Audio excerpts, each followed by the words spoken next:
लवकर येणे शक्य झाले आहे. पत्रकारांचा समाज घडणीमध्ये खूप महत्त्वाचा वाटा असतो.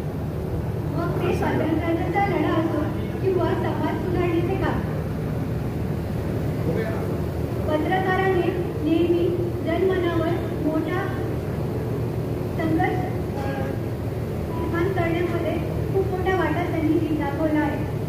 लोकमान्य टिळक, बाबासाहेब आंबेडकर, स्वातंत्र्यवीर सावरकर अशा प्रतिष्ठित पत्रकारांनी आपले विचार वृत्तपत्राच्या द्वारे वाचकांपर्यंत पोहोचवले आहेत. अशाच थोर परंपरेचे आपले पत्रकार बांधव वारकरी आहेत. माझ्या पत्रकार बांधवांना आणि झुंजार दत्तांना पुढच्या वाटचालीसाठी ऑल द बेस्ट. आपला झुंजार जनता उंच भरारी घेणार याची खात्री झाली. धन्यवाद.